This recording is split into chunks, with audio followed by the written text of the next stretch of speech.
नमस्कार मित्रमैत्रिणींनो, माझ्या यूट्यूब चॅनलमध्ये तुमचं स्वागत आहे. तुम्ही सुद्धा कोणत्याही दिवशी केस धुत असाल तर आत्ताच सावध व्हा. आता कोणत्या दिवशी केस धुतल्याने काय घडतं, चला जाणून घेऊया. धर्मशास्त्रानुसार आपले शरीर, आपले कर्म आणि आपल्या आपल्या सवयी ह्या सर्व गोष्टींचा ग्रहांशी आणि त्यांच्या ऊर्जेशी थेट संबंध असतो. केस धुणे ही क्रिया केवळ शारीरिक स्वच्छतेपुरती मर्यादित नाही, तर ती आपल्या ऊर्जा प्रणालीवरही परिणाम करू शकते. यामुळे केस धुण्यासाठी दिवस निवडणं हे आपल्या ग्रहमानाला अनुकूल ऊर्जा आकर्षित करण्यासाठी महत्त्वाचं ठरू शकतं. मग कोणत्या दिवशी केस धुवावेत? तर प्रत्येक वाराचं महत्त्व समजून घेणं हे तितकंच गरजेचं आहे. सोमवार.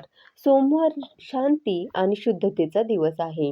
सोमवार हा चंद्राचा दिवस मानला जातो. चंद्र शांतता, शीतलता आणि पवित्रतेचं प्रतीक आहे. सोमवारच्या दिवशी केस धुणं अत्यंत शुभ मानलं जातं. या दिवशी केस केस धुतल्यानं घरात शांती, सकारात्मक ऊर्जा आणि शुद्धता येते असं म्हणतात. ही सवय तुमच्या मनाला आणि आत्म्याला शांतता मिळवून देऊ शकते. त्यानंतर मंगळवार. मंगळवार हा दिवस मंगळ ग्रहाचा दिवस आहे. मंगळ ग्रहाचा स्वभाव हा उग्र आणि ऊर्जावान असतो. त्यामुळे मंगळवारी केस धुणं टाळावं असं शास्त्र सांगतं. या दिवशी केस धुतल्यानं घरात अशांतता, खर्च वाढणं, राग वाढणं आणि ऊर्जेचा समतोल बिघडणं अशा समस्या येऊ शकतात. त्यामुळे मंगळवारी केस धुणं शक्यतो टाळावं. त्यानंतर बुधवार. बुधवार हा बुध ग्रहाचा दिवस आहे.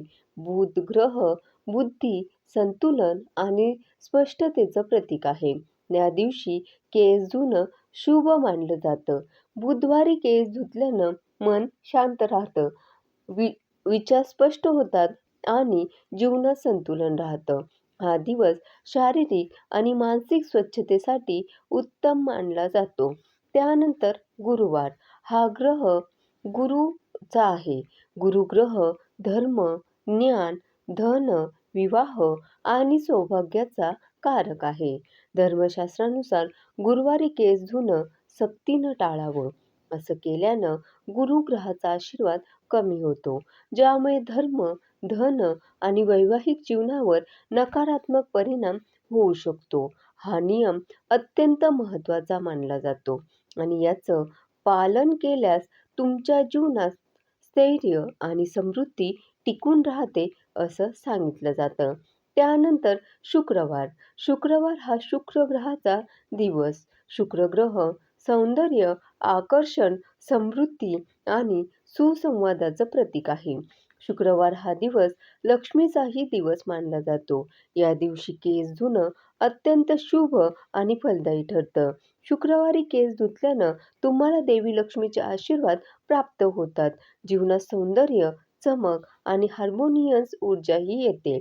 आपले वैवाहिक जीवनही सुखी होते असं सांगितलं जातं. त्यानंतर शनिवार. शनिवार हा शनिदेवाचा वार आहे. शनिदेवाचा संबंध कर्म आणि न्याय यांच्याशी आहे.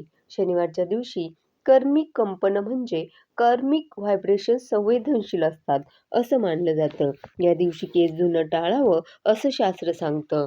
शनिवारी केस धुतल्यानं जीवनात विलंब, अस्थिरता आणि अनिश्चितता येऊ शकते. त्यामुळे या दिवशी केसांची स्वच्छता टाळावी.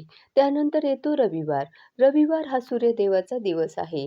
रविवारी केस धुणं तसं निषिद्ध मानलं जात नाही, पण त्याला जास्त प्राधान्यही दिलं जात नाही. काही मान्यतेनुसार रविवारी थंड पाण्याने केस धुतल्याने सर्दी, डोकेदुखी किंवा रोगप्रतिकारशक्ती कमी होऊ शकते असं म्हणतात. त्यामुळे शक्यतो रविवारी केस धुणं टाळण्याचा सल्ला दिला जातो. खास करून स्त्रियांनी आता या नियमांचं पालन करणं म्हणजे एक जुनी प्रथा नाही, तर ते आपल्या ग्रहांच्या ऊर्जेशी जुळवून घेण्याचा एक मार्ग आहे. आपले केस धुण्याची दिनचर्या ही आपल्या ग्रहांच्या दिनचर्येचाच एक भाग आहे. जर तुम्ही आपल्या जीवनात अडचणी, अस्थिरता किंवा अपेक्षित यश मिळत नसल्याचे अनुभवत असाल, तर एकदा तुमच्या केस धुण्याच्या सवयी तपासा. धर्मशास्त्र कधीही खोटं बोलत नाही. ते आपल्याला योग्य ते मार्ग दाखवतात. मग योग्य दिवशी केस धुवून योग्य ऊर्जा आकर्षित करा आणि आपलं जीवन सुखमय बनवा. अशाच नवनवीन व्हिडिओसाठी माझ्या चॅनलला लाईक, शेअर आणि सबस्क्राईब करा. धन्यवाद.